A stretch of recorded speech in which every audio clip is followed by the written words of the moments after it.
Hey, everybody. Thanks for checking out the RCWR show. Show the ultimate fan support and follow the show on Facebook, Twitter, Periscope, and Instagram at the RCWR show. For original merchandise from the mind and hands of yours truly and friends, head over to cafepress.com/RCWR show. Go to that next wrestling or concert event in style. That's cafepress.com/RCWR show. And visit InfinityOneProductions.com, the exclusive home for new and exclusive original content, such as our 30 with Lee series, bonus RCWR show episodes, and much more. InfinityOneProductions.com. That's with an E as in Edward, put in the actual number 1, InfinityOneProductions.com.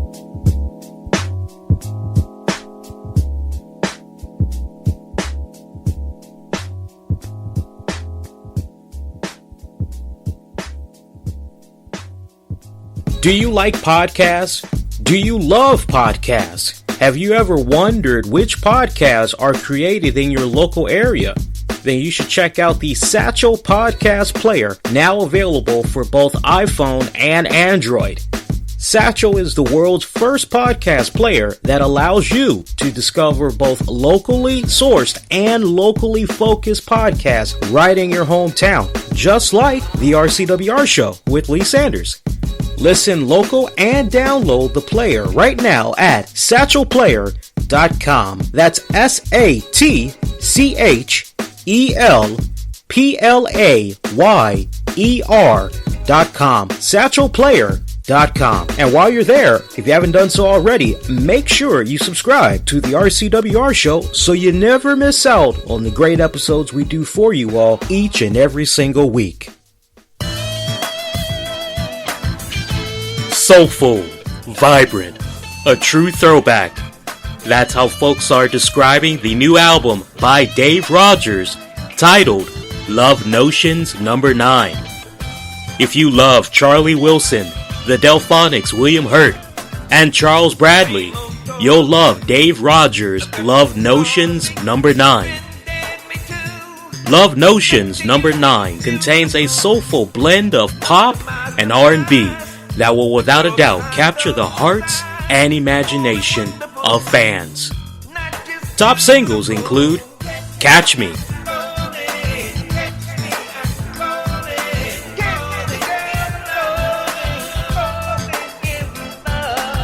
Wanna Be Gangster, Real gangsters are dead. Wanna be gangsters are locked up in jail. Wanna be gangsters, the real gangsters are dead. Turn It Around, I know we can turn this love around. True love can't be lost, it can only be found. And I know we can turn this whole damn thing around. It's never too late. Love Notions No. 9 by Dave Rogers, available now on Spotify, iTunes, SoundCloud, and Google Play Music. Warning, the RCWR show with Lee Sanders is intended for a mature audience only. The following is an Infinity One Productions presentation, keeping it honest, insightful, and interactive. Covering the latest in wrestling and beyond since 2011. You're listening to the RCWR show. Now, your host, live from the nation's capital in Washington, D.C., Lee Sanders. Ah, yes. What is going on, boys and girls? It's the one and only Black Avenger, a.k.a. the Black Azrael, Lee Sanders. You are checking out an all-new The RCWR show. It is a special edition as we're covering WWE TLC Tables, Ladders, and Chairs. Where's the stairs? We really didn't even see stairs factor in this go round. I'm like so used to now saying tables, ladders, chairs, and stairs, and just Mick Foley coming out of nowhere. Oh my, I know he is not any way affiliated with SmackDown, as he's over on the Raw side, but I'm still just kind of picturing that. But yeah, we're doing a special after show for you guys. As always, I got the chat room via Spreaker that's open right now. Feel free to pop your head in there. Let me know what you had thought about tonight's pay-per-view event, if you had saw it. For those of you maybe that are a little bit tied up with football right now, totally understandable. I'm actually trying to get this show out the books as quickly as possible because I kind of want to catch the tail end of tonight's primetime football game we got on NBC right now. I was kind of going back and forth between it and the pay-per-view. But yeah, we got the chat open. You can also grab my attention on Twitter, Facebook as well. Use the keywords, the RCWR show. Definitely got to show a lot of love to our good friend and RCWR show sponsor in Mr. Dave Rogers. Make sure you go check out his new album if you have not done so already, titled Love Notions number 9. It is because of his contribution to the show that this very episode and all the content that we've been putting out for you guys the past several weeks has continued to remain free at no cost to you whatsoever, right along with bonus content that we're able to do for you guys. And later on in the show, we got something really cool, really awesome planned for you guys. A singer by the name of Sophus hooked us up big time. He has this awesome new single that is titled Schizophrenic Hearts that will not be released until this Thursday, December 8th. And I'm very happy to tell you guys we are actually among the first to be able to get our hands directly from Sophus himself, his latest single that we'll be playing for you guys in the later part of the show. I got to tell you, I checked out a little bit of it. I didn't want to listen to too much of it. I pretty much listened to half of the song and I was like, damn, this is good stuff.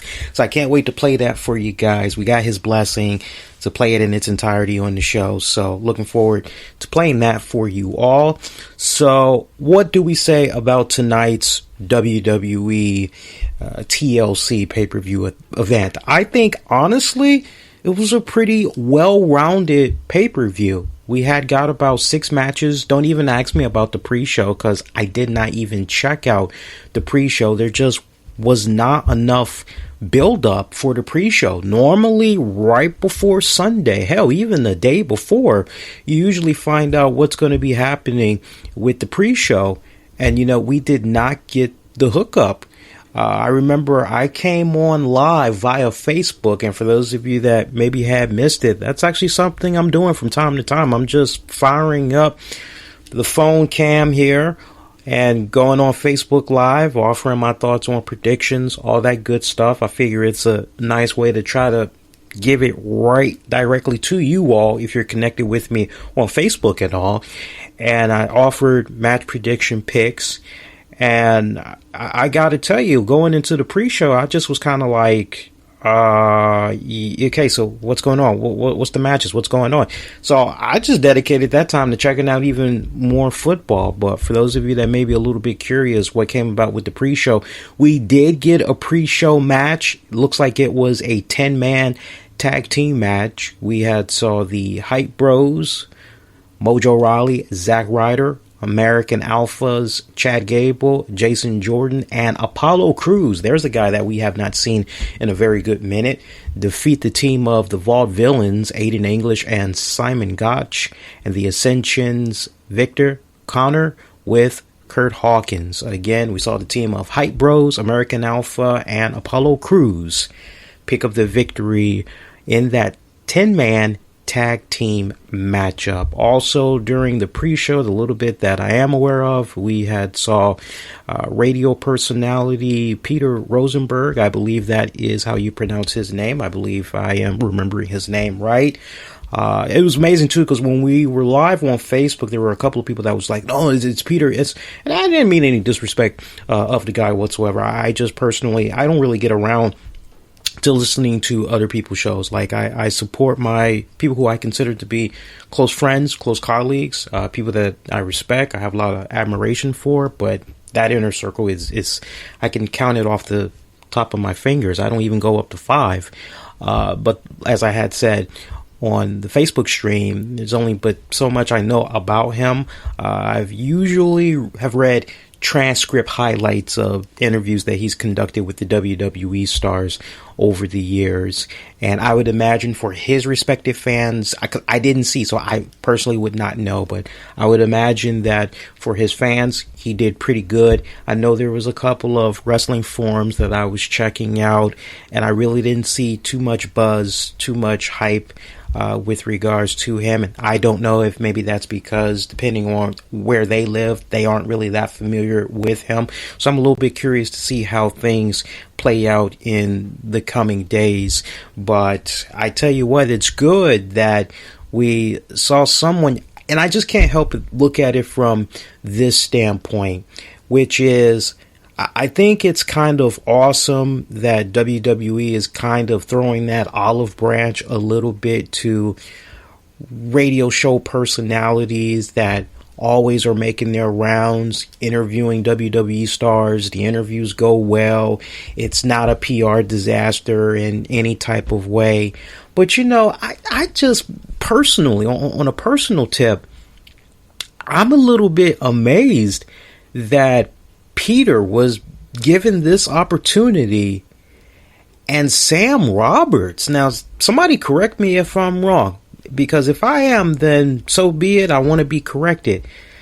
But I'm under the impression that Sam Roberts has been like giving that olive branch to the wrestlers for many more years than Peter. I mean, Sam Roberts has a pretty notable, respectable track record when it comes to interviewing wrestlers. Now, I can't deny that. There's no way of denying it. I have actually checked out some of his work even before I got into this whole field myself, and I thought he did a pretty good job. I don't want to come off like being sour in any type of way, but does anybody just really think about that, especially if you make your rounds checking out the podcast and everything? Don't you think that's kind of like, wow, that's a little bit messed up? Like, Sam for years has been interviewing the wrestlers. He's been interviewing WWE stars, meeting them out on premieres of movies or video game launch or big main pay-per-view events, and he's not given this opportunity. I just thought that was kind of weird, but at the same time, I hope that this sets up guys like Sam. I know over here in the DMV, we got guys like Chad Dukes. I would imagine that's probably going to open up the door for guys like him as well. You know, sadly, there's a lot of good podcasts. There's a lot of good on-demand radio shows that they may not have the Sirius XM. They may not be on AM or FM radio, but there are a lot of good internet radio shows that are out there that do a really damn good job. There's a lot of good on-demand shows that's out there that really do a phenomenal job in interviewing wrestlers. I'm not even mentioning myself in the conversation. You guys may want to go ahead and do that. Look, do I give good interviews? Yes. And I give the wrestlers a lot of credit. Before I interview them, I ask every single guest, is there any question you want for me to avoid asking you? I always make sure that everything is on the up and up. They're as comfortable as humanly possible. And a lot of the guests that I've had over the years, there's been some that's like, a lot of them, majority, they say, look, I'm good. If there's something I don't feel comfortable asking, you'll be able to tell that I don't really want to answer it. I'll dance around it as best as I can. But you know, there's a lot of good guys that's out there that are the unsung heroes. And I would love to believe that a day and time will come when those guys, and myself included in that mix, where we'll be given that type of a opportunity as well. So I'm really rooting that this experiment that WWE did tonight is not just a one-time deal, but that it's something that may be ongoing from time to time, and maybe WWE will loosen up their position a little bit. Of course, the other thing you have to factor in is, well, is a lot of these guys able to get this opportunity with the WWE because to a certain extent they're kissing a little bit of booty. And honestly, that's something that I never have done. When WWE is doing right, or any wrestling promotion for that matter, when they're doing it right, I give them the praise. When they're doing it wrong, I best believe I'm on that ass for the most part. So pre-show though, that's pretty much how that got summed up. Our first match of the night, we saw the Wyatt families, Bray Wyatt, Randy Orton. They defeated the team of Heath Slater and Rhino to become your new WWE SmackDown Tag Team Champions. That was a very, very short match. That match was at least about 5 minutes and some change, believe it or not. Yeah, pay-per-view card had opened up with that match. I was totally fine with the placement of that match. I thought Bray Wyatt, Randy Orton's chemistry was just, it's really been picking up over the past several weeks since they've initially hooked up.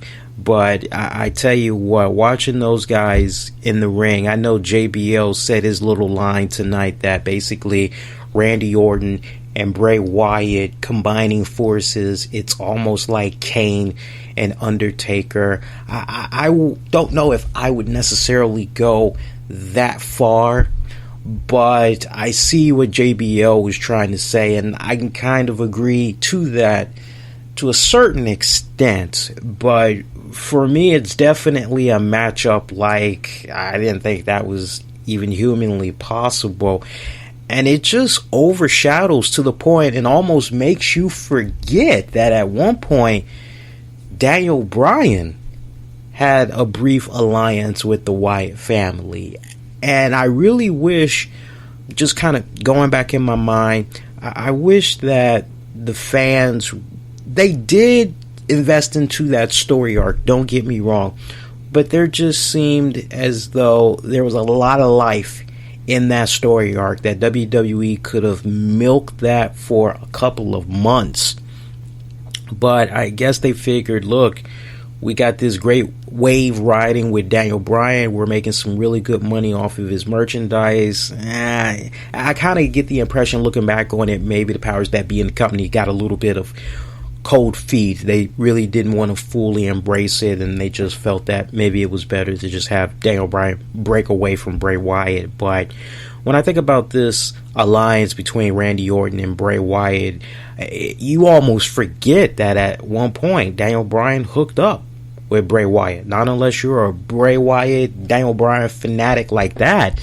It's a really good alliance, and it was funny seeing some of the interactions from people tonight that maybe hadn't watched SmackDown in the past couple of weeks, and this is kind of new to them to see Randy Orton pairing up with Bray Wyatt. And the theme I saw tonight was, well, what's going on with Eric Rowan? What is Bray Wyatt like hooking up with Randy Orton? Like, Randy Orton, is he like the new replacement for Eric Rowan? What the hell is going on right here?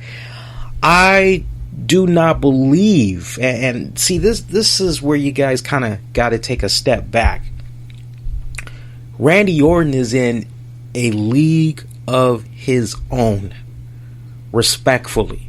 So to say that Randy Orton replaced Eric Rowan, just kind of take a step back and kind of realize what you're saying when you say something like that. See, for me, I would be okay with those type of words being said in this type of scenario. John Cena replaced Hulk Hogan. Dave Bautista, to a certain extent, he replaced Dwayne "The Rock" Johnson. When you just think about the career path, the Hollywood path, all that. Now Batista, respectively, he's become a bona fide movie star. Might not be commanding big bucks like The Rock, but he still kind of like stepped into those shoes respectfully. Bray Wyatt has replaced Undertaker to an extent, and we need to make sure we put an asterisk by that, to an extent. So when you look at Eric Rowan and you're kind of like, oh, well, Randy Orton has replaced. No. Randy Orton, respectfully, is in a league of his own when you think about everything that Randy Orton has done since his tenure in the WWE. I mean, from coming up with those silky, tight-looking blue trunks with the yellow text and all that, and his dad was his manager for a hot little bit, to joining Evolution, becoming the youngest World Heavyweight Champion, surpassing what Brock Lesnar did initially, because Randy Orton had topped that. I think he was like a year younger than Brock Lesnar, to when he formed Legacy, when he was the Legend Killer. I mean, you just think about the evolution of Randy Orton. You think about all the great and phenomenal matches that he's had over the years. And you think about Eric Rowan, who, quite honestly, I consider to be the weakest of the Wyatt family. Luke Harper, great as a solo act. Braun Strowman, he's proving he's good as a solo act. Bray Wyatt, enough said. But Eric Rowan, for me, has always been the weakest link out of the group. He has always came off as an individual that needs to rely on being in some type of a stable. That's where he thrives. That's where he benefits the most. This guy is out on injury right now, which, is kind of bad. I'm sure it's definitely making some people in management kind of frown and say, okay, this is like the second time we've kind of had a health problem with this guy. Should we really maybe keep this guy around? And I mean, he's got a unique look. I'll definitely give him that. Nice, big, strong guy. Honestly, I loved it when Eric Rowan and Luke Harper were the tag champions. I thought that was pretty solid a couple of years back, but it just kind of seems as though things have just been a little bit on shaky ground as of late. But in no type of way is Randy Orton replacing.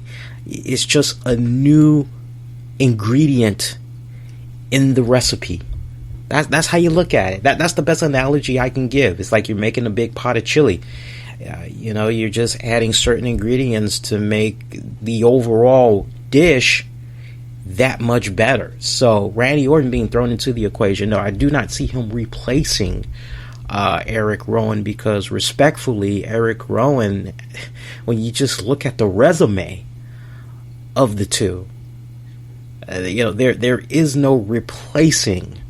There is being added, but I don't see a replacement. Short match, man. That was a very short match. Closing moments of that match, from what I'm able to recall, and that match actually played out the way I had predicted it on our Call That Match edition of the show. I said, look, don't be too surprised if Rhino maybe is in a situation where maybe he's being denied the tag from Heath Slater, being denied that hot tag, so he can get in there and pretty much pick up the brute work of the match. Well, closing moments in the match, and I told you all Luke Harper would be an equation in this. Outside the ring, we did see Luke Harper. He tried to spear the hell out of Randy Orton. Luke Harper actually got in the way of Rhino's spear, took the spear for himself. And as all this was starting to come about, I'm trying to think what came about next. Soon, if I'm not mistaken, we actually saw Harper try to distract the referee.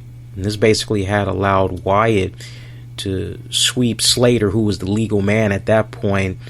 He was able to get in his attacks on him.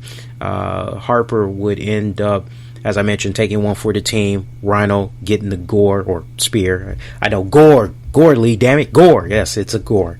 Rhino tries to go back into the ring doesn't see that Randy Orton got tagged in, and Orton just runs and out of nowhere connects with an RKO on Rhino, and pretty much picked up the tag titles that way. Your new tag titles, the Wyatt family.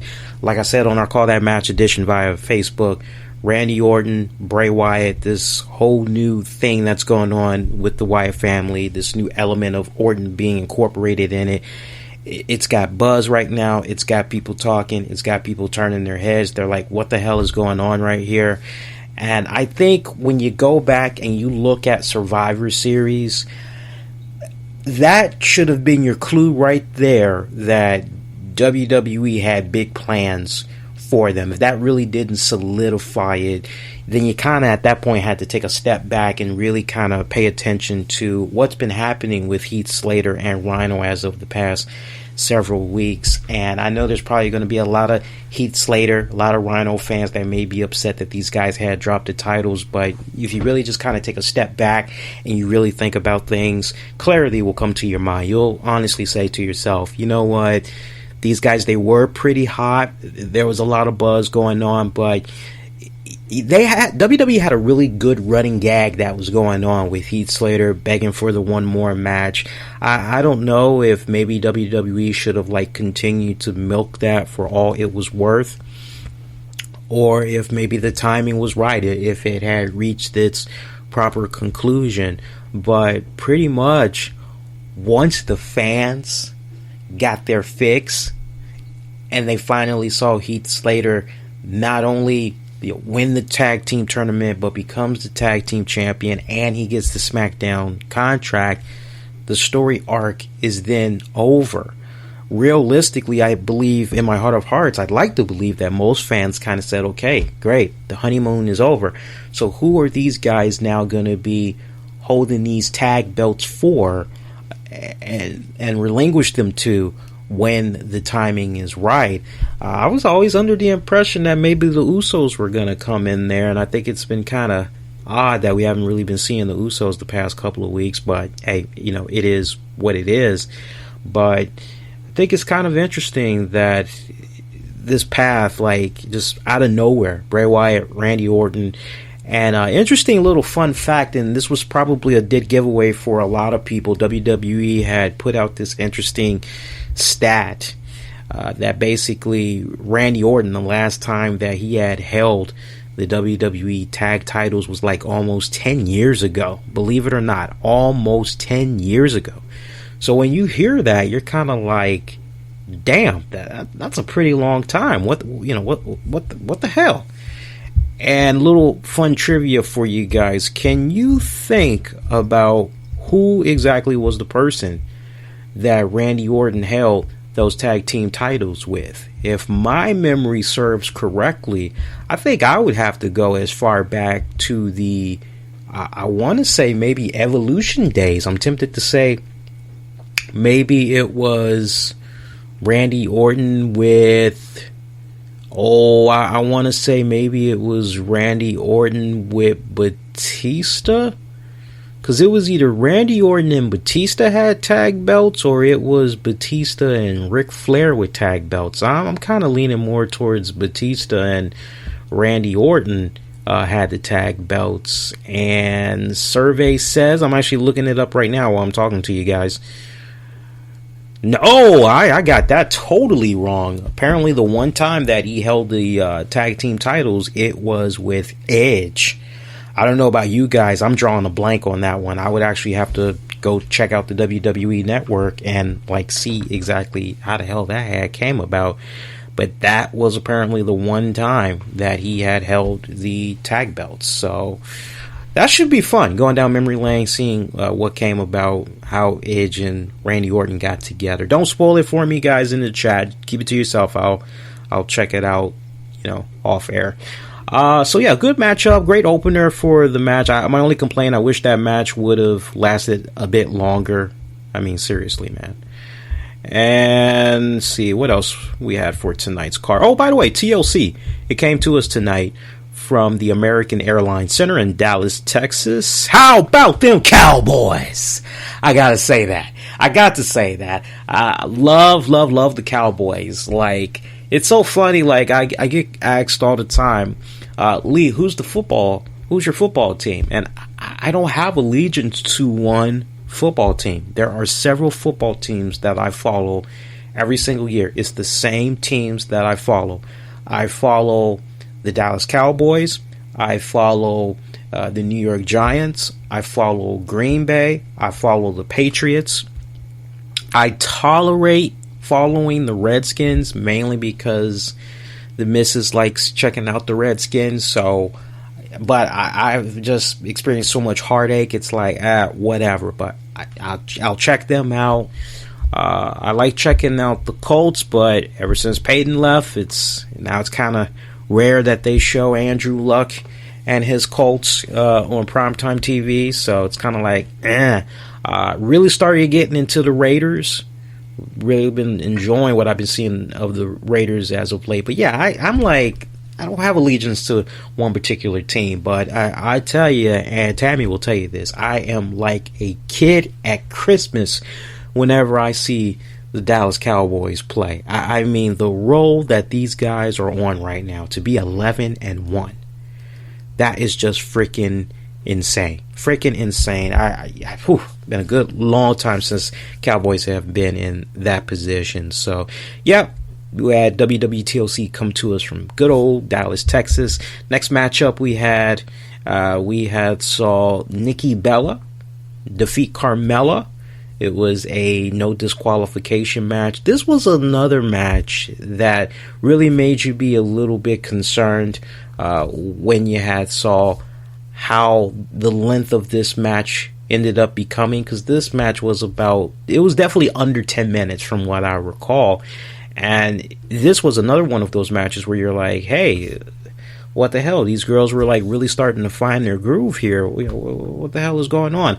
I thought for sure Carmella was going to pick up the W in this matchup. But I guess when you really kind of take a step back, you think about this current angle that's going on with Nikki Bella. Like, who exactly attacked Nikki Bella?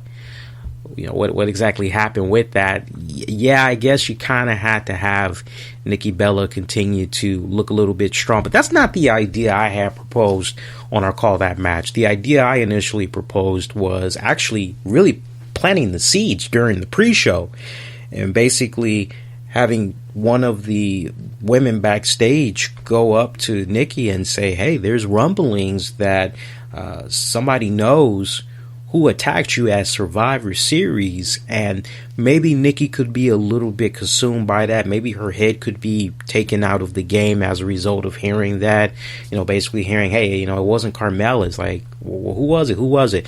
And as a result of that, she's now like, her head's not in the right place, and basically Carmella is able to take advantage of that, and maybe you could do a rematch with these girls on SmackDown, and Nikki pretty much ends things there, moves on next in her investigation or whatnot. But for them to go in this direction that they did, I'm okay with it. I can tolerate it. I'm fine with it. These girls, for the under 10 minutes that they had, I thought they put on a really good match. Carmella really coming into her own. If I could only offer some type of constructive criticism in this particular matchup, is this, and this comes from someone that briefly wrestled, and this comes from someone that has been a fan of the sport of professional wrestling for as many years as I have been. I have a question with regards to this particular matchup, and in no shape or form am I taking shots at Carmella, nor am I taking shots at Nikki Bella. I stand behind the tweet that I put out earlier tonight. I felt that these girls really did, for the short amount of time that they had, I thought they did a really good job. I thought the travesty was that they pretty much had to get in all their spots and all that within that short period of time to tell their story. I felt these girls really could have gone on for about 15 minutes. So I was definitely disappointed that it didn't go as long as I felt it probably would have gone. But my one constructive criticism with regards to this match, understanding who is the heel and understanding who is the face. And the reason why I say that, you had one point, a couple of times during this matchup where Carmella is actually playing to the crowd. I'll give you one example. There was a spot where Carmella, Nikki, they're fighting outside of the ring.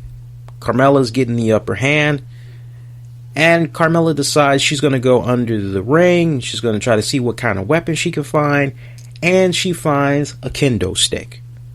So the crowd, they're cheering. They're getting into it. They're like, oh, you know, as they would. Because, all right, somebody bust out a weapon. Okay, things just picked up. Now it's getting really interesting. And we see Carmella, she busts out the kendo stick. And, you know, I'm fine with her swinging the kendo stick in the air. I'm fine with that. She pulls it from under the ring. She swings it in the air. Okay, now you got to have one of your cameramen zoom in. Oh, good. Oh, my God, look, she's got the kendo stick. My God, Cole. Cole's not on there. I just like saying that because I'm so used to JBL saying that. My God, Cole. Cole's got a kendo stick, Cole. But then she, like, kind of plays to the crowd. She's, like, taking a step back and, you know, she's looking at the crowd. She's actually interacting with them while she's got the kendo stick. She hits Nikki Bella a couple of times with it. Action goes into the ring. Carmella's interacting with the crowd again. And, you know, for me personally, I had a huge problem with that because I'm going, wait a minute. If Nikki Bella is the face and Carmella is the heel, then the last thing I should be seeing is Carmella playing up to the crowd. Bear in mind, and look, I am a sucker for continuity. Storyline / booking continuity that makes sense. Now this is simple. Stay with me, guys. How are we going to have Carmella, if I'm not mistaken, this past Tuesday on SmackDown? She's cutting a promo.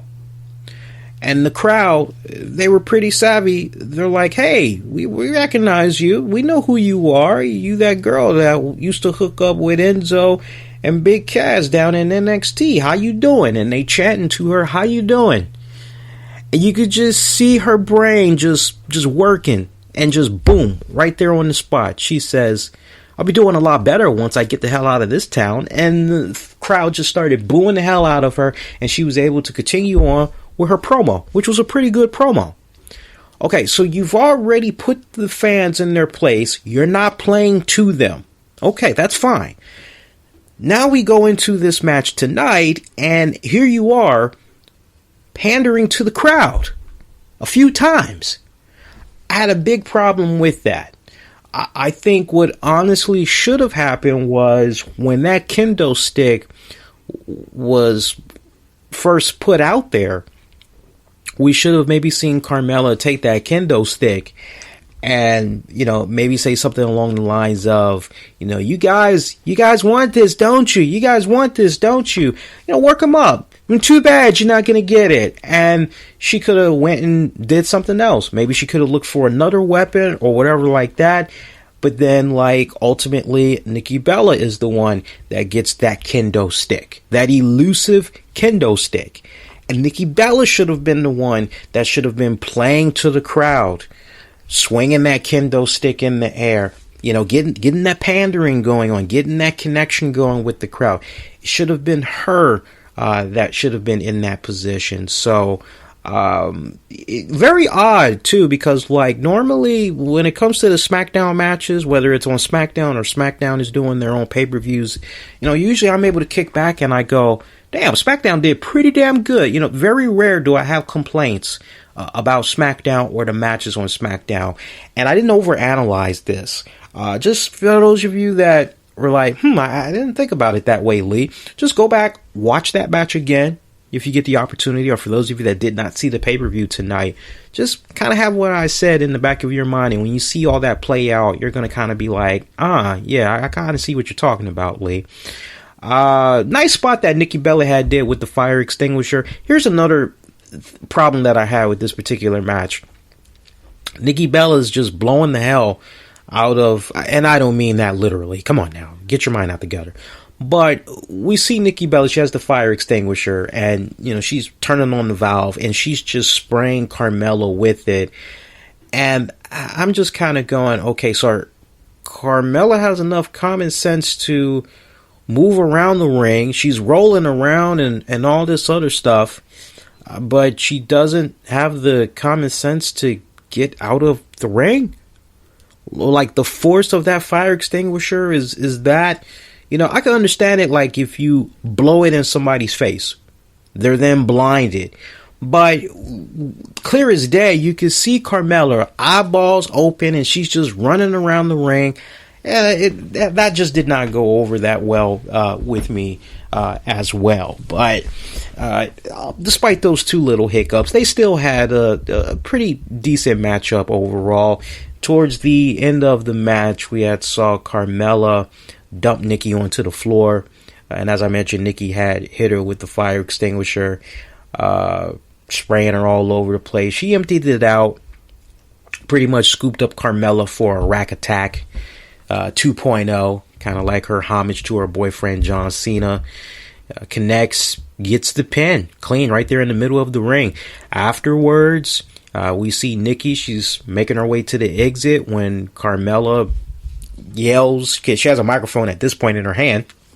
She yells that the music be cut off, and she says, hey, look, you and me, odds aren't evened up just yet, especially after what went down that Survivor Series, because, hey, sister, I'm not the one who had attacked you that night, as Carmella reveals that it was Natalya who attacked Nikki. So you see that, you're like, whoa, what the hell? So that's your cliffhanger. Guess what's the next thing you see after that had transpired? You see this video commercial. And I thought the placement of this video commercial was fucking stupid. Feel me on this. Marinate on this for a few ticks. So, as soon as this match is over, literally, you go to a K Jewelers ad. And once again, WWE has hooked up with them, and, you know, they're trying to help some couple realize their dream / fantasy as they meet this nice guy who has this girl, and they've been going to WWE events. They've been a couple for years, and he's ready to pop the question to her. And who is the woman to greet this guy and help him pick out a ring for his loved one? Well, it's no one other than Natalya. So I'm kind of saying to myself, wait a minute. Continuity here. You know, come on. I told you guys, it's rare I get on SmackDown. But tonight, I had a problem with this, because you just left a burning image in my head that said Natalya was probably the one that attacked Nikki Bella at Survivor Series. And you think about the Natalya that we were getting all the way up to Survivor Series. The Natalya we were getting was her character now, not her in real life, but her character was coming off very condescending, egotistical, you know, my shit smells like that, and then some, you know, being a sore loser. You know, you think about everything that's happened with this girl since she's been on SmackDown. You know, she's been a heel, and then all of a sudden she's trying to be a team player. She's trying to represent and all that. Okay, shady, kind of questionable with everything.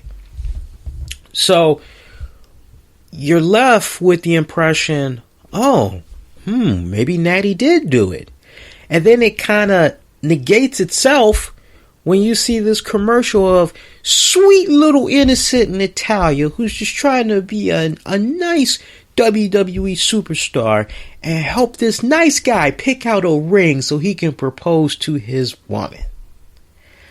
Now, if they would have shown that ad, honestly, before this matchup, or better yet, you know, they could have shown it. They could have shown it during the pre-show. They could have shown it during the pre-show. I would have been fine with that. So I thought the ad placement for that was just, what the fuck, man. I hope you're enjoying the after show so far. You know, we got a couple of polls that's up via Twitter right now, and I want you guys to make sure you go on out there, cast your respective votes. So here's what we got so far for you guys. Our first poll, I want to know, what did you think about tonight's WWE TLC pay-per-view event? And right now, we got an overwhelming 57% of you that felt that it was an awesome show. We followed that up with another poll asking you all, what was your favorite WWE TLC match of the night? Wanted you to vote now. 58% of the votes coming in. We have AJ Styles versus Dean Ambrose. Now, I did not put Dolph Ziggler and The Miz in there because I personally felt that, like, hey, that's a fucking landslide, right? But what I did do, I decided to create one more poll and basically pit Styles versus Ambrose against Miz versus Ziggler. That's the very last poll that we put out for you guys. And right now, as it stands, we got an overwhelming 93% of you all that really enjoyed Styles versus Ambrose. So if you disagree with any of those results, the polling is open right now. You've got 2 to 3 days, depending on the poll, to go on in there and cast your respective votes. And as it stands right now, we have 3 more matches to talk about. What we'll do, we'll talk about this Miz Dolph Ziggler match.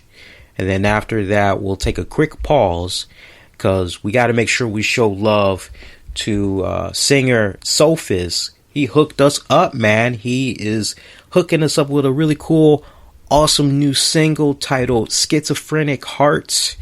You'll be able to purchase that single on SoundCloud, Google Play, iTunes, all over the place this Thursday, December 8th. Freaking awesome track. I listened to it. I loved it. I'm telling you, if you are a fan of Genuine, Maxwell, Kim, you'll definitely love this fucking track. Trust me on this. Really fucking awesome. But first, let's go ahead and let's talk about this Miz Dolph Ziggler match. The way that this match was dubbed, this would be the very last time that these two would hook up. This is pretty much it. This is the end of their rivalry, no matter what. And I gotta tell you, man, I thoroughly enjoyed this matchup. I love the backstage, and anytime, look, I'm a sucker for great chemistry. And when you give me The Miz and Daniel Bryan sharing the same screen time together, that is just fucking magic. That is fucking magic. I know in real life, those guys, they're friends, and sometimes that's just the way it plays out. Sometimes you and your best friend can just bring out the best in each other. Y'all can just play very well off of one another. And I just have really been appreciating the interactions that Miz and Daniel Bryan have been having, to the point tonight was no exception. It was a classic moment. We see Miz, who's basically, I don't know who he was being interviewed by. I want to say maybe it was Renee Young or maybe it was Carly Caruso. I'm not really sure. But he basically says, hey, look, you know, Dolph Ziggler, yeah, he's had opportunity after opportunity after opportunity. You know, he's a really good WWE superstar, you know, as opposed to The Miz. And, you know, he doesn't really say anything bad about The Miz. If anything, he actually complimented The Miz. He said, you know, I reluctantly would have to say that despite the way Miz has been retaining his title and everything, you know, he does bring a little bit of, I'm paraphrasing here, but he pretty much said he does bring a little bit of star power with him to that IC title. And Miz did not perceive it that way. The way Miz had perceived it was, oh, Daniel Bryan, you just basically admitted you don't like me. At which Daniel Bryan says to him, Miz, I've never liked you. Miz is like, you know, I wish that it was you that was in that ring right now, so that when I climb the top of that ladder and retrieve my IC title, I could just rub it all in your face. And that pretty much has set the tone. I think we could all be in agreement, for those of us that saw this match tonight. This was definitely, I'm going to go there. I'm going to say this was a 4-star quality type of ladder match. It's the best ladder match I've seen in a long time. And as WWE kept touting all throughout the night, this was like the 19th ladder match that has ever taken place in the WWE. Well, I tell you what, it was a damn good ladder match. Both guys, and look, I've always been a big fan, been a big sucker of The Miz. I've appreciated his work really since he made his WWE debut. I remember following him briefly on the Real World, and I was like, all right. When I found out he first had joined the WWE, I'm like, get the hell out of here, Miz. And his evolution, I gotta tell you, it's just fucking insane when I think about it. But he's really been coveted to his own as a character, for sure, as a guy you just want to freaking hate. But when I think about ladder matches from the previous years, I mean, honestly, I could just go as far back as like within the past 7 years. I could think about maybe 2010's Sheamus versus John Morrison. I could also think about the TLC match between Dolph Ziggler, John Cena. I could also think about New Day taking on the Lucha Dragons, taking on the Usos from last year. This ladder match between The Miz and Dolph Ziggler, it ranked right up there. And, when I did the RCWR show earlier this week, I remember I had said to you guys, Sasha Banks, Charlotte, everything that they've been doing the past couple of months, maybe somewhere down the road, we may see an episode of Rivalries on the network dedicated to them. I really would not be that surprised if also somewhere down the road, everything that has been transpired between The Miz and Dolph Ziggler also makes it to an episode of Rivalries. Because, I mean, quite honestly, if you really just take a step back, put however you may feel about Miz or Ziggler, and you just really take a step back, you've looked at the story that has been told between these two guys over the past several months, and the caliber of the matches that they've been having, it has been some of the best storytelling in WWE within recent years.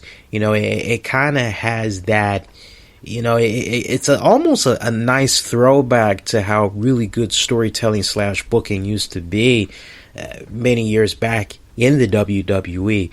So, for me personally, it's so funny too, because once again, you're just kind of reminded of things that are going right on a show like SmackDown. And when they get ready to have matches for SmackDown pay-per-view events, as opposed to Raw. And I can't tell you, more and more, I'm coming across a lot more wrestling fans, a lot more WWE fans that are just really starting to get frustrated with the WWE product, to the point a lot of them are just like, you know what, I don't really need to watch Raw. That's how a lot are feeling. A lot of them are like, you know what, I'll go watch SmackDown, I'll go watch NXT, I'll check out the pay-per-views, but it's whatever with Raw. And it's almost kind of getting to that point, you skip Raw, you didn't miss anything critical the very next week that you check it out. You missed 2, 3. I mean, hell, our good friend Titus Machiavelli, he misses a rack of shows, and he could just come right in, and it's like, okay, I really didn't miss anything. That's just how it comes off sometimes. But not getting sidetracked, just keeping it honest with you guys. But Dolph Ziggler, Miz, chemistry that they've been having these past several months, leading up to this final epic encounter Damn good ladder match, man. Really, really damn good ladder match. Of all the matches of the night, I honestly would have to say, man, I know everybody wants to jump on the Dean Ambrose AJ Styles match, but for me, match of the night, I gotta go with Miz, Dolph Ziggler, quite honestly. And closing moments of that respective matchup, we saw Miz stand up on the ladder, looked like he was getting ready to climb for the title as Maurice looked on. Miz actually manages to grab the title when Ziggler comes, pushes him over the ladder, or pushes the ladder over. Miz is then hanging by the title now, literally. Ziggler then pushes the ladder up, knocks Miz down. He falls, and doesn't look like he's able to bring the title with him as he's coming down. Ziggler now, he's climbing up for the title. He's pretty slow getting up there. Miz comes back in, stops him. Miz is actually limping at this point, but he manages to slingshot Ziggler. I think it was a slingshot powerbomb that Miz had did to Ziggler from the ladder to the top rope onto the corner of the ladder. And there was a lot of love for Miz tonight. There was actually Miz chants, believe it or not. And it wasn't a situation where it was like 5 people that were chanting it. No, it was like out of 100%, you had like about, and maybe they were like in the immediate circle, by the hard cameras, but it kind of felt like maybe 30 to 40% of fans were actually rooting on the Miz. But we saw Miz. He actually stacks up 2 ladders. He's climbing up on one. Ziggler comes. He's climbing on the other. The 2 of these guys, they're fighting at the top of the ladders. They both managed to get their hands on the title, but nobody is actually pulling it down at this point. Ziggler just going in with the closed fist. There's actually a headbutt in there. A couple of headbutts. Ziggler manages to knock Miz down to the floor with one headbutt, falls a few steps, tries to climb back up for the title, but Miz rushes back up there and hits with not 1 but 2 low blows that sends Ziggler crashing down as Miz climbs up, grabs the IC title to retain successfully. Even though he did 2 low blows, everything was legal. Maurice, not a factor in this match. Did not distract Dolph Ziggler in any type of way. Did not get involved in this match in any type of way. It was dowd. It was dirty. It was a damn good matchup. Miz did exactly what he needed to do. Now, some of you guys may be saying, what's next, Lee? Well, for those of you that did not check out the Facebook stream last night when I was offering match picks, I basically said, honestly, what needs to happen next is you have the Miz, he's boosting, he's bragging about how he's, still the IC champion and everything like that. And quite honestly, you have a scenario come about where somehow you incorporate Dean Ambrose. And I think now more than ever, given everything that's currently going on with that World Heavyweight title, that idea I had pitched before might not be that far off. Of course, just looking at the current landscape, you could also, and I was really big on this idea, and I'm really, really firm on this. What I actually said on the live stream was it'd be awesome to have Kalisto feud against The Miz for the IC title, and you could basically kind of take a little bit of a page out of that great SmackDown feud that Chris Jericho had with Rey Mysterio, where Chris Jericho was so infatuated with taking the mask off of Rey Mysterio. He's like wondering what was up under there, what does Rey Mysterio have to hide and everything. And that was kind of like a nice running gag throughout social media, because everybody was like, well, we remember how Rey looked without the mask, and it was kind of like CCC, but think about it, CCC, no, whatever. But me personally, and I would have no problem with Kalisto taking on The Miz, feuding for that title, because honestly, I saw a fantastic fucking matchup between him and Baron Corbin, which I'll talk about next, because at this point, we only have 2 more matches to talk about. But for me, personally, Miz, Dolph Ziggler, ladder match for the IC title, definitely the match of the night. I already explained what could possibly happen with Miz. What you do next with Dolph Ziggler, quite honestly, maybe you could slide Dolph Ziggler into a program with AJ Styles for the WWE World title. I know a lot of you guys are probably like, well, Lee, like, why does he deserve to be in that? Dudes, maybe you could do some type of a tournament. Because look at how they dubbed it. They said Miz, Dolph Ziggler for the IC title. This is it. This is the end of their rivalry. These two are not going to be locking it up again. This is it. We're separating these guys. It's time to move on. So honestly, what could be next for Dolph Ziggler is try to become the World Heavyweight Champion. So I really would not be that surprised if maybe he now gets thrown into the title mix, so to speak. But we'll see how it plays out. We got a couple of weeks of good SmackDown programming that's going to be transpiring, so we'll see how everything plays out. Let's do this right now. I was teasing it earlier, teased it at the beginning of the show, teased it just a few minutes ago. We got to give a big shout out once again to a good friend of the RCWR show, Sophis. And make sure you give him a follow. You can follow him on Sophis Music or Twitter, Facebook, SoundCloud at Sophis Music. That is spelled S as in Sam, O, P as in Paul, H as in Harry, I as in Island, S as in Sam. SOPHIS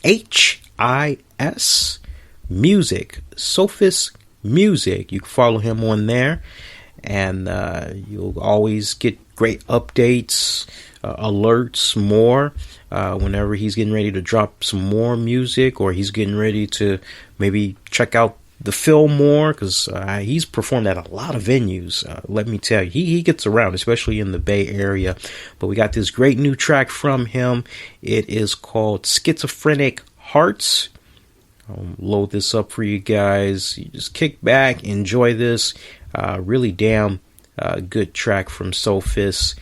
And we'll come on back and we'll talk about these last 2 matches of the night. And of course, I will give you guys my overall takeaway of tonight's pay-per-view card event. And also, while we got the chat room still active and everything, I am kind of poking my head in there, see what you guys are saying from time to time. You all feel free to go on ahead and let me know what you had thought about tonight's WWE TLC event, and I'll make sure I get you guys in there as well as far as the interactions. Remember, you can follow me on Twitter and Facebook, also on Periscope, Instagram, Vine. Use the keywords The RCWR Show. Here now, RCWR Show premiere of Sophis' new single, Schizophrenic Hearts. Enjoy.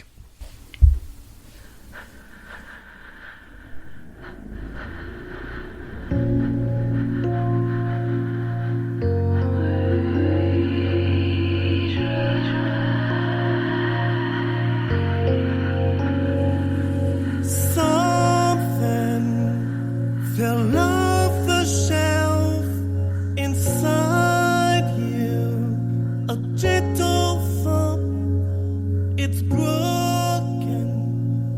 and now we know it was me, it was me.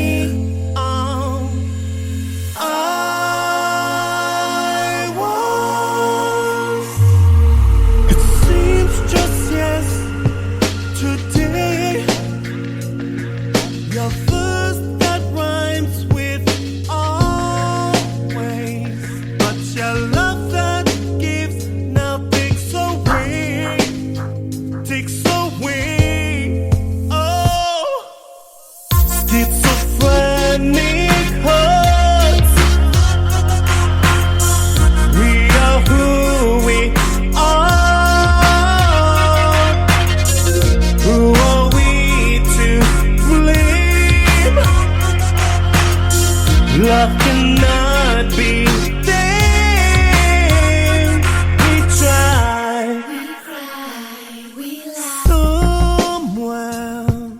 Inside the pain that teases, we try to mend the pieces.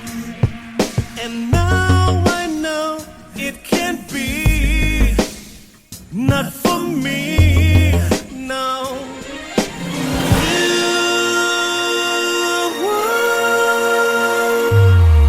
It feels now like a dream.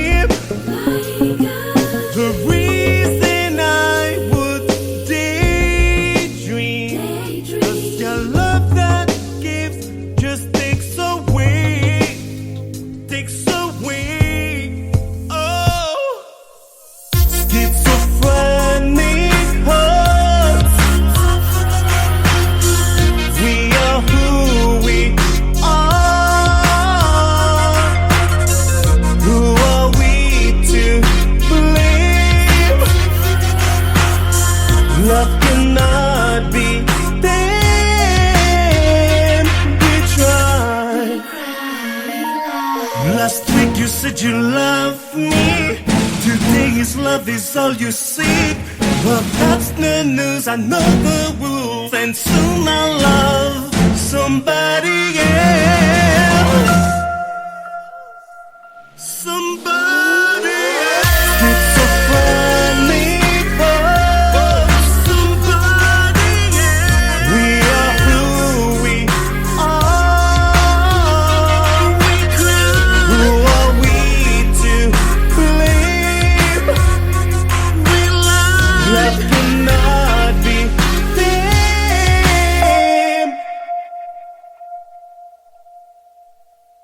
Hey guys, listen up. Big news. You can now listen to our show on the brand new Satchel Podcast Player for both Android and iPhone. And here's the deal. While you're listening to us on Satchel, you can quickly and easily send a few dollars to help make our show happen. So if you're listening on Satchel right now, go ahead and click that donate button to send us some money. And if you're not listening to us on Satchel, you can download the podcast player at satchelplayer.com. That's SATCHELPLAYER.com. SatchelPlayer.com.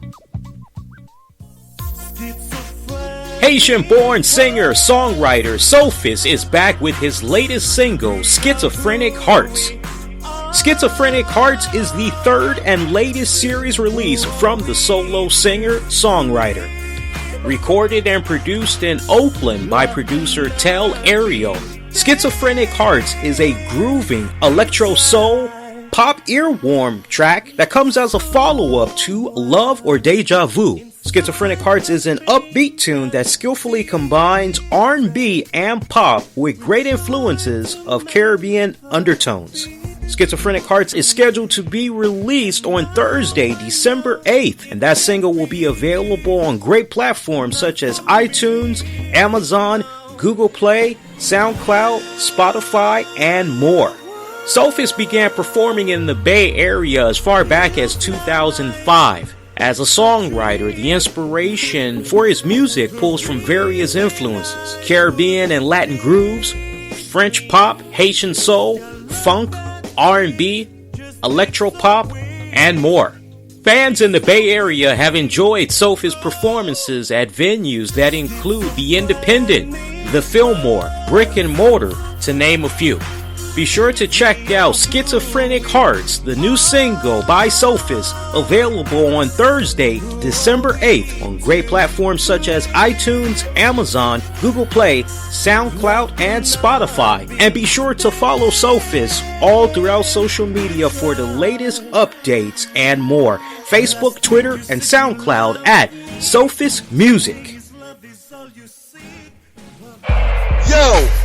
Yo, it's your boy JTG, aka the author of Damn Why'd I Write This Book, and you are listening to RCWR Show. Yo!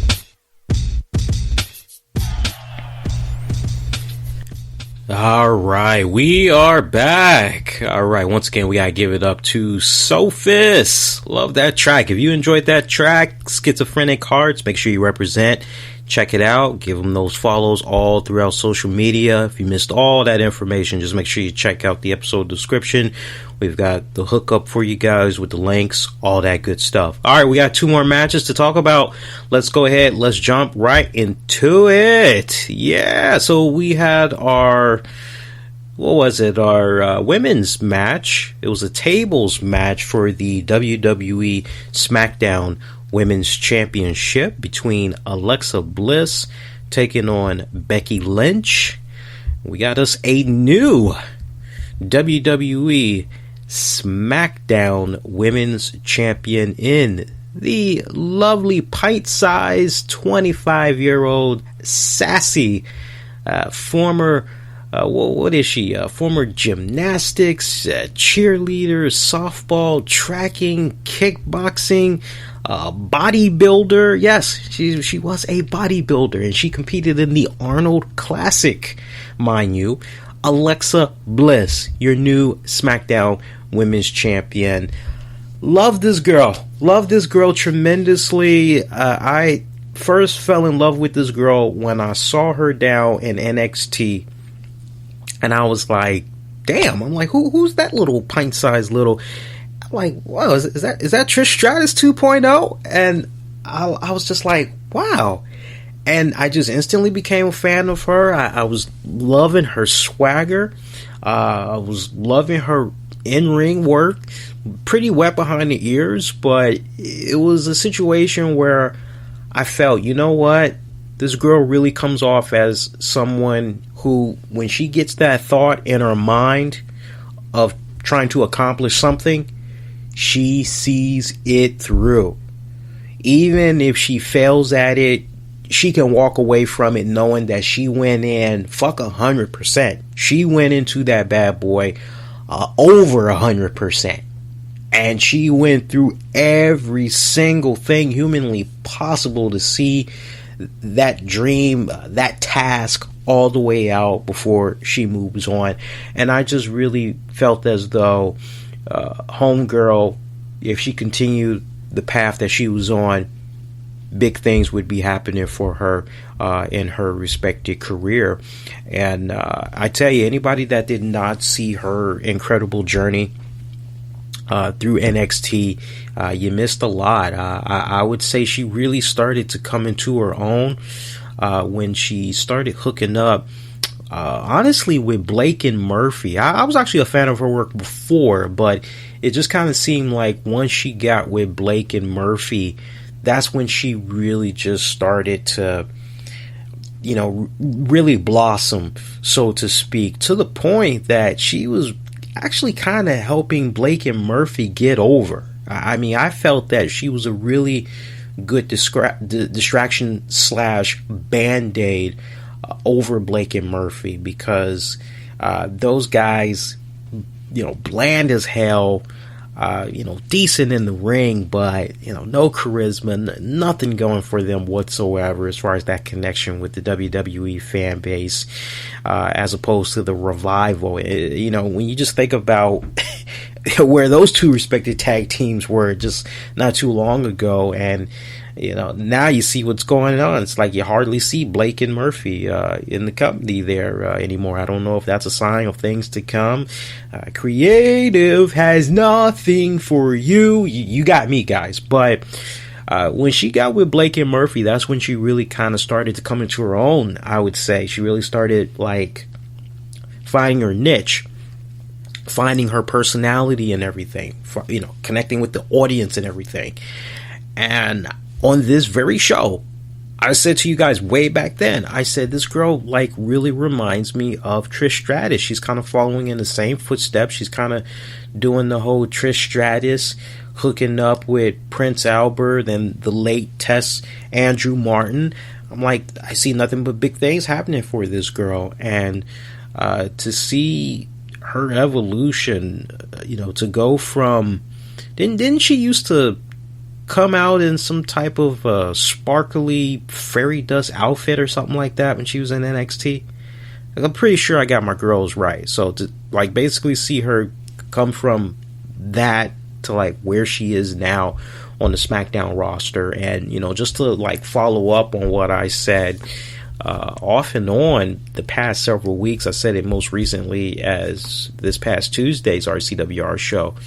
Alexa Bliss, of all the girls that I think about that have come from NXT and they've come onto the main roster, whether it's Raw, SmackDown may be looked at as the red-haired stepchild, but that's still, it's a live show, it's in prime time, a lot of eyes are watching it just as they are watching Raw. That's still a main event caliber type of show. It's a main brand show. To see her be able to adapt so quickly and just off the gates, just boom, she's right there. I tell you, that is a testament to her really honing in her craft, really staying dedicated to perfection. And some of you guys felt that it was a little bit too soon, perhaps, for WWE to pull the trigger. Some of you all, felt that it's too soon. She's not ready, and I've tried to get away from that. I don't really like using that term. She's not ready, or this person's not ready. I don't like that, because how are you ever gonna know unless you present somebody with the opportunity? Which brings me to Becky Lynch. Becky Lynch, God bless her, fan of her work. I mentioned many times on this show, big fan of her work, was a fan of her work before she came to the WWE. The story that has been told with Becky Lynch since she's been in the WWE, she has been the female version of Sami Zayn. The only difference is when she came upon the main roster, it took her a while, but she eventually had won a major title. And I just personally feel that as a WWE superstar, as a character, yeah, she probably has her fan base. She probably connects very well with the little kids because she comes out, she's got the pyro, she's got the interesting looking coat, she's got the goggles and all that. She's a louse kicker and all that. She's got a couple of nice things going on. I'll definitely give her that. But for me, when I look at Becky Lynch, I really do not see that real connection with the fans. I just do not see it. It almost kind of comes off like, I'll put it to you this way. If I had to pick between Sami Zayn, TJ Perkins, and Becky Lynch, just in that order, no particular order, those are just the names I'm coming at with you guys. If I had to pick out of those three, one person that I could basically make them be the centerpiece of my own respected promotion, I could do whatever I wanted to do with their character. If that meant I resurrect something that they did on the free agency market, so be it. But I would take Sami Zayn and I'd be like, dude, you're going back to El Generico. Let's go. I would look at TJ Perkins and I would be like, dude, we got to turn you heel. You did pretty good when you were a heel. Maybe we should put you under the masks, because right now, as far as your facial expressions, that's not really getting over. You're kind of bland right now. Maybe we can kind of switch it up a little bit, make you a heel. Becky Lynch, I'm looking at Becky Lynch right now, and despite the fact that off and on I've followed her career pre-WWE, I'm a little bit traumatized by what I've been seeing of her work in the company, because I know she's much more than what's currently being displayed. And I don't know if it's a case where she is being hindered by the writers and creative / booking or what. I won't say that her accent is a problem, because that's just too much of a cop-out. Is it thick as hell? Yes, it is. Do I understand a lot of the things that comes from out of her mouth when she talks? No, I do not. So when you have that type of a problem, well, not that it's a problem, but when you come across a situation like that, I think that's the better word we can say, it can be a little bit tough as far as interview opportunities, going on TV shows, radio shows, podcasts, all that good stuff. And if you kind of think about it, guys, it's very seldom, now that I'm putting it out there, reminisce amongst yourselves. How often have you been in a situation where you've gone on a wrestling forum, or you go to a wrestling site and Becky Lynch is making the rounds of doing interviews? It's like very seldom, like practically rare, that you'll read highlights of a Becky Lynch interview. All the other girls are pretty much doing the interviews and all that. Even Paige was in there, you know, getting her interviews out there. So, you know, for me personally, Becky Lynch, the experiment, it just was not connecting well. I kind of felt as though WWE creative bookers management put the SmackDown title on Becky Lynch just to basically say, hey, look, we know you were all that in a bag of chips down at NXT, and you know, you waited your turn, you did your part when we brought you up to the main roster. We're doing this brand split now. This is our way of kind of tossing you a bone and saying, hey, thanks for your patience, thanks for working with us. You really proved that you are a team player. You know, you play by the company rules. All right, so here you are. We're going to make you the face. We're going to present to you the opportunity. Show us what you got. And when it's all said and done, I got Becky Lynch. You know, she just came up short.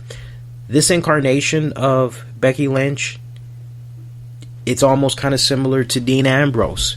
Better chasing the title, but then it's like, once you have it, then what?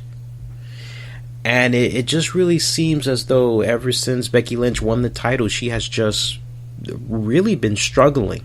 A lot of us were kind of, myself included, under the impression that maybe she was going to go in a direction where eventually she dropped the title to Eva Marie. And Eva Marie, I don't know, maybe she's filming another WWE movie or whatnot, but patiently I've been waiting for her to return. I don't believe that Natalya is the one that attacked Nikki Bella. I think when it's all said and done, this is basically a setup for Eva Marie to return. That's really how I'm kind of looking at it. If I was trying to figure out a unique way to bring Eva Marie back into the WWE, this actually comes off really as the perfect story arc to do it, quite honestly. But I thought maybe that was the direction that was going to be happening, that eventually Eva Marie was maybe going to get the title off of Becky Lynch. And you were kind of led to the impression that before Becky Lynch did the wellness policy violation, that maybe that was going to be a route that was going to be taken. But no, it didn't go there. But Alexa Bliss has just been like this overnight sensation ever since she's come to SmackDown. I mean, the timing is just impeccable, and she's been seizing the opportunities, and she has just been getting better and better by the week. And I tell you what, I'm really proud of her. Her becoming the champion, that is a testament to me that management has a lot of faith in her, that they're really impressed and quite pleased with her progress. And she's got the hot hand right now, and you got to continue to go with that. You just got to. I mean, her mannerisms, her connection with the crowd, as far as when she's interacting with them, everything is just on point. The way she wrestles, everything is on point. I can't find anything negative to say about Alexa Bliss. She's on fucking point, man. Really on fucking point. Impressed with her work.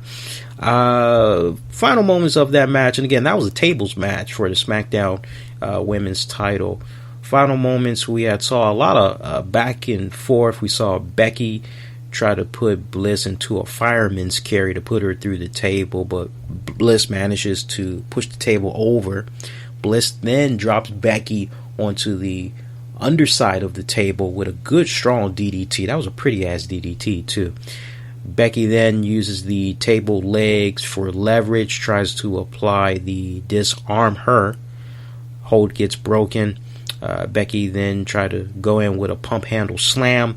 Becky lays a table across the bottom rope in the corner. She then places Alexa on top of the table next.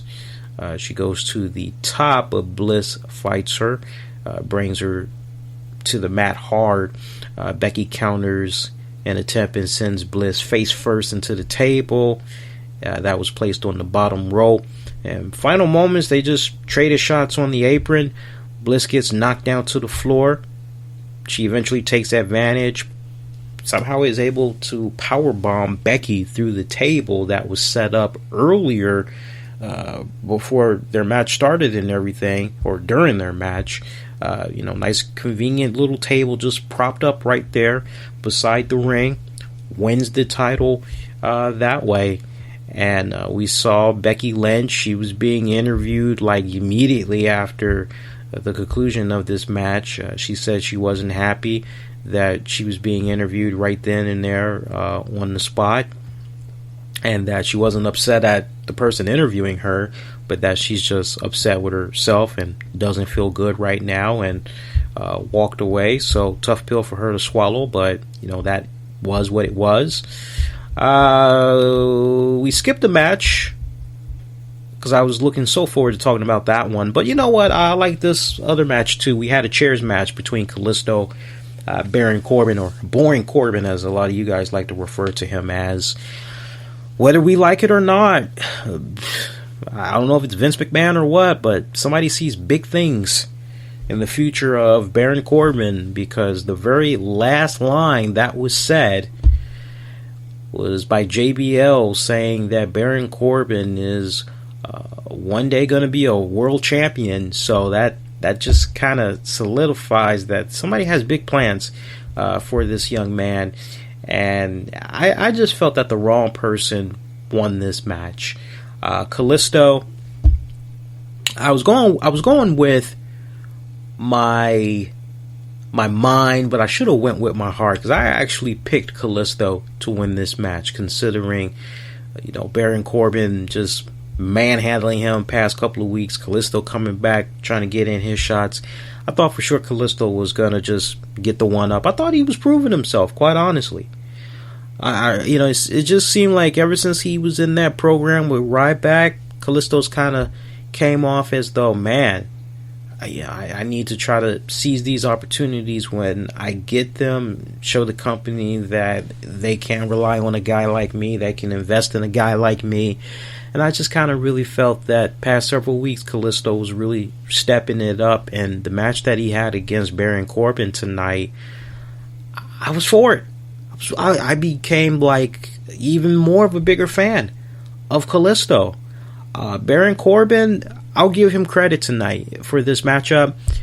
He was selling the moves that were being applied to him. Normally, Baron Corbin works pretty stiff. He usually does a very poor job in selling the attacks that's being done to him, like when he has to go on the defense. Offense, not a problem for Corbin, but when it's time for him to sell shit being done to him, he does a crappy job of it. But he came into this very strong. I thought Kalisto carried the hell out of this match, quite honestly. And anybody that did not see this match, trust me, go back, check it out. You'll definitely come away saying, yeah, Kalisto, he keeps up the way he's keeping up, Lee. Yeah, I don't know. I still feel in my heart of hearts that maybe WWE can do something new where storyline wise, Raw, SmackDown, they share certain talents for like both shows. I'd love to see a scenario play out where Kalisto gets involved in the Cruiserweight division, gets involved in 205 if he's not already involved in it. Baron Corbin, they pretty much said what's going on with this guy next. So honestly, follow up on what I said on Facebook Live. I would personally have Baron Corbin be in a program with John Cena. That is how you got to do it. If you want to have this guy be some type of a marquee name, then you have him take on a really big dog. And honestly, what better way to try to help get this young man over than by having him work with John Cena, who, by the way, is going to be hosting Saturday Night Live next Saturday, December 10th. I will actually be checking that out. That should be pretty freaking awesome. I would hope that shortly afterwards, Cena will be coming back. At this point, Cena may not be returning until the Royal Rumble, just the way things are kind of ironing out right now. Final moments of the match, we saw Kalisto with some chair shots. He actually delivered some chair shots, I believe, to the back of Baron Corbin. He tries to make a nice little pile of chairs in the middle of the ring, goes to the top, tries to look for some type of a body splash or whatnot, but Corbin manages to catch him, counters by smashing a steel chair into Kalisto's face. As Kalisto's on his way down, he then follows that up with the End of Days that sends Kalisto crashing to that pile of chairs for a thunderous victory. It's a pretty decent matchup. I was really impressed with Kalisto, man. The little guy's winning me over. I still am not convinced that this guy can fucking carry the hell. I don't feel confident that he can be a Rey Mysterio. He can come pretty close to it, but I'm not really invested, I see the question being asked, is Corbin ready for Cena, though? Cena got skills. Here's the thing, and this is the mentality that you guys need to have from here on out. These men and women that come up on these main shows, too many times, and I used to be a victim of it myself in the past. They're not ready. He's not ready. She's not ready. It's not time yet. I'm like this. These men and women that are on our televisions every single week, they are being provided opportunities. And at this point, even though some of us may not like the opportunities that these individuals are being presented, we got to be like, okay, you know what? All right, so this is the hand that we're being dealt with. This is what we have to watch every single week. Okay, well, let's figure out ways that this talent can be improved. I'm not just looking at a program with Cena just to give this guy something to do. I'm looking at things from a couple of different standpoints. Number one, I think by working with a guy like John Cena, maybe that can make Baron Corbin, I feel he does have respect for the wrestling business, but I think he would have even more respect for the business by working with a guy like Cena. Not to mention, he would also be in this very unique position where he'd be able to pick Cena's brain, get the ins and the outs. From what I've heard from the many people that have had the opportunity to work with Cena, pick his brain a little bit, he's a good guy. You can pick his brain about anything. He's always backstage watching other people's matches, always willing to offer critique, whether it's good or bad. So for me, obviously, the way this is kind of looking from my standpoint, certain people in the company see big things for this young man. I'll give the young man credit. To my knowledge, he hasn't violated the wellness policy in any type of way. I wish his physique was a lot better. I wish he was a little bit more defined. I wish he was a little bit more bigger mass-wise, but it is what it is. But if he is willing to continue to put in the time and the work, and he's coming off like he's willing to, then okay, you're on TV every single week. Millions of households are able to get access to you. People are able to access you on social media and all that. For me, I'm kind of getting to that point now where I'm not believing in the whole he's not ready, she's not ready, it's not time yet.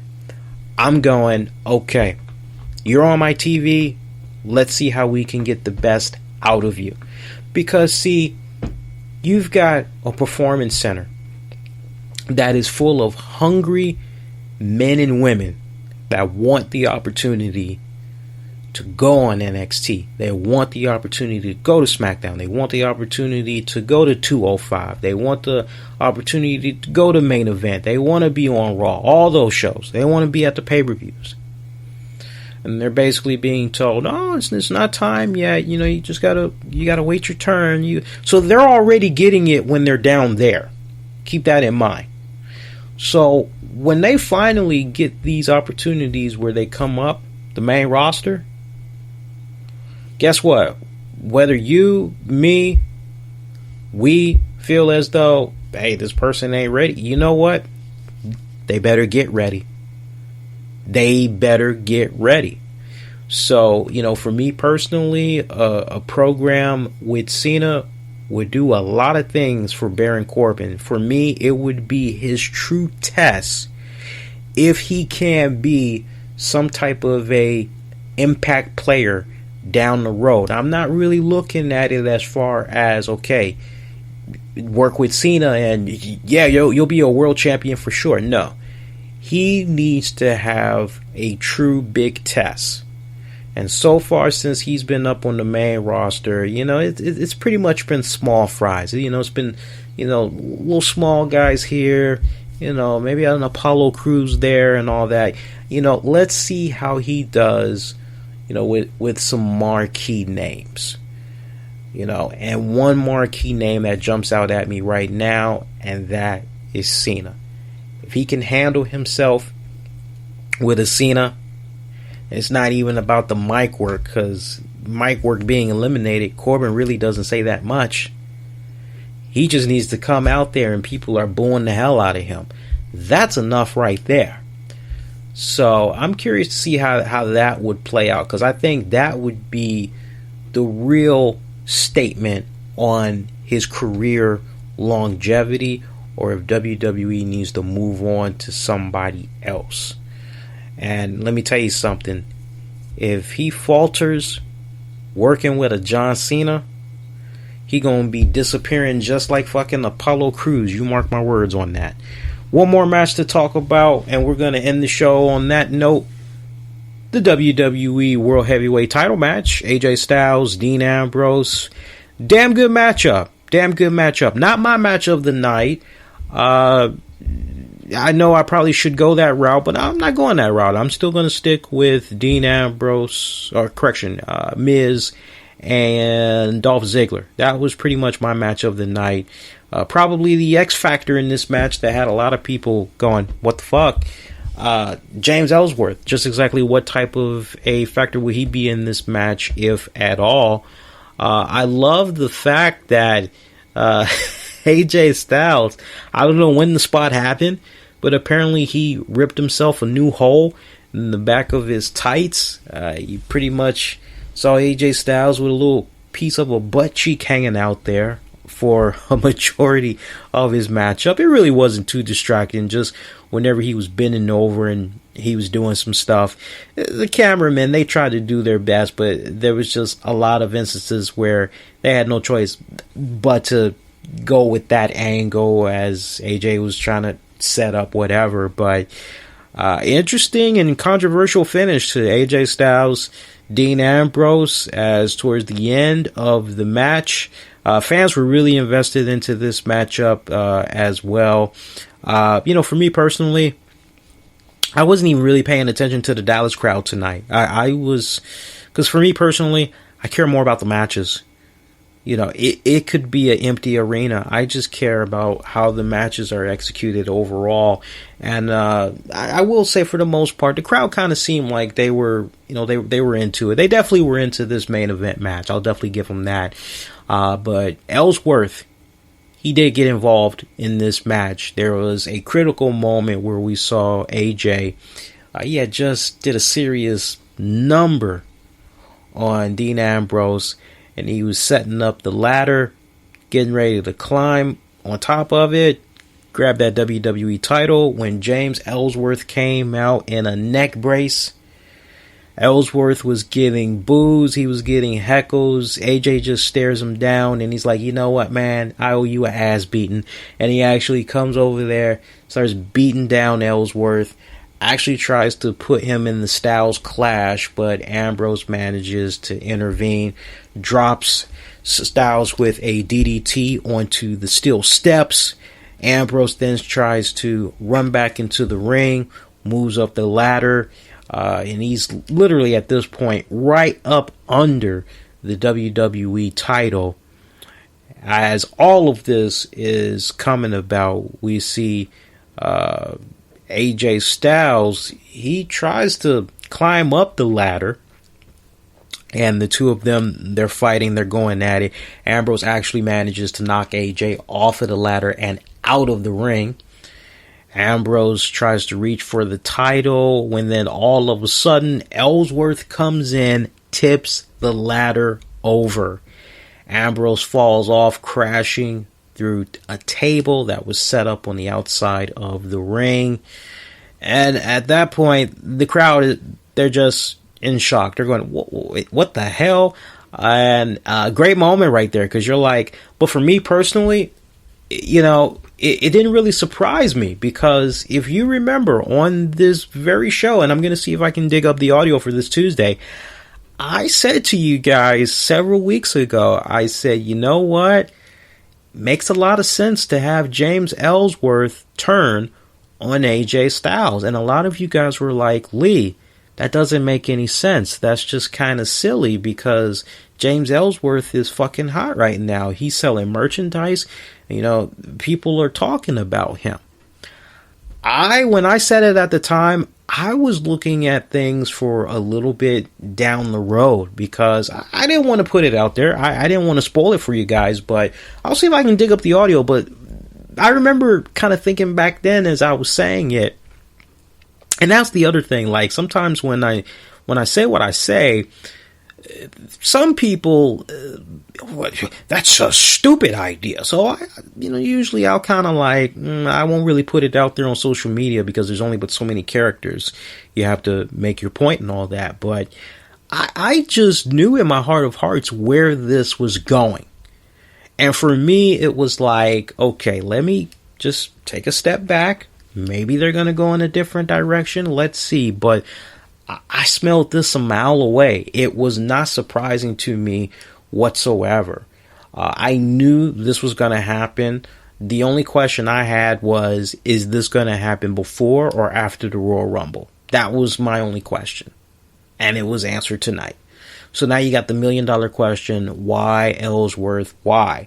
Why, after Dean Ambrose had gave you opportunity after opportunity, he helped you win your matches against AJ Styles. He helped you get a WWE SmackDown contract. Why would you betray Dean Ambrose? What the hell? And quite honestly, I could see James Ellsworth coming out on SmackDown saying the simplest thing. Quite honestly, I could see him taking the easy way out and basically saying, Dean Ambrose, I tried many times to be your friend, and all you wanted to do was just push me to the side. You didn't really want to have anything to do with me. At least with AJ Styles, at least AJ Styles, who's been a champion, in many promotions, he's worked with the best. At least he could, kind of understand a person like me and my talents. He respected me. He realized how much of a threat I was to him, and vice versa. And whereas you just always undermined me. You always poked fun at me. You made me out to be your mascot, your laughing boy, your whipping stick. Well, no more. I'm not going to be your crash test dummy no more. I can see Ellsworth kind of saying some crap like that, quite honestly. Do I think I'm on to something? Yeah, if they kind of go 180 somewhere else, I'm a little bit perplexed. I'm curious what other direction they could possibly go with that one, but just a rough draft, just freestyle thinking right now. That's a route that I can see going. Another thing, I don't mind the pairing of Ellsworth and AJ Styles. This just adds another dimension to AJ Styles. I think AJ Styles and Ellsworth in the weeks to come, I think there's going to be some really great chemistry coming about with these two. It's almost kind of like we're doing the reversal. It's like, okay, well, Ambrose had Ellsworth. Now he's going over to Styles. So I'm totally fine with this. I kind of have the impression that maybe Ambrose is going to be dealing with Ellsworth for a couple of weeks, and then he's going to try to, maybe get his hands on AJ Styles one more time. I see some type of a scenario playing out, and a lot of you guys may be a little bit frustrated right now, but Styles, Ambrose, one more time for the WWE title. I feel that's definitely going to be coming about. Winner's going to take all. Win, lose, draw, DQ, don't matter. These guys are going to be feuding for the title one more time. Notice the chance we had got for Undertaker tonight too during that matchup. So a lot of people really loving that idea of an AJ Styles Undertaker match. I'm still a firm believer that before you go to the Undertaker, at some point you should have Kane and AJ Styles work with each other, because then you'll have a little bit of a better sense of how potentially a match between Styles and Undertaker could go down.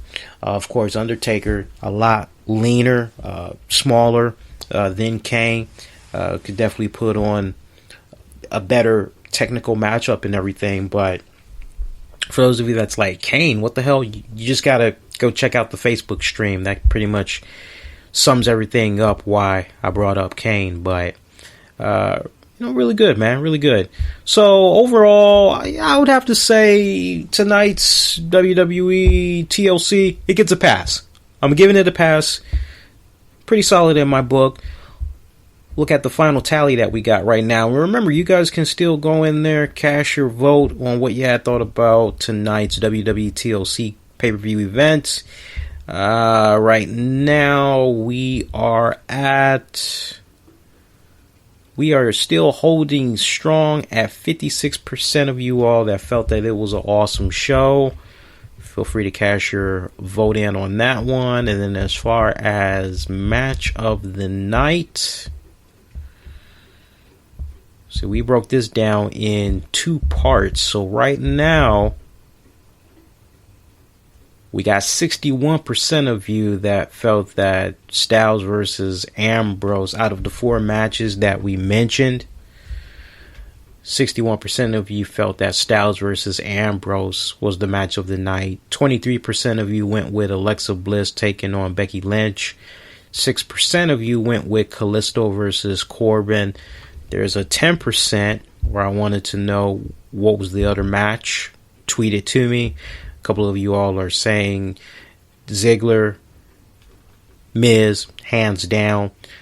We even did one more poll between Miz versus Ziggler, Styles versus Ambrose. Of those two, which one did you feel was the top match of the night? And an overwhelming 91% of you are going with Styles and Ambrose. So pretty interesting telling tale in itself right there. So next edition of the RCWR show, we're going to be coming at you live this Tuesday night, December 6th, 10 p.m. Eastern. As soon as WWE SmackDown Live concludes, we'll be covering the very latest fallout from SmackDown, Raw. Get you guys caught up on the very latest in wrestling, entertainment headlines, and beyond. So make sure you check that out.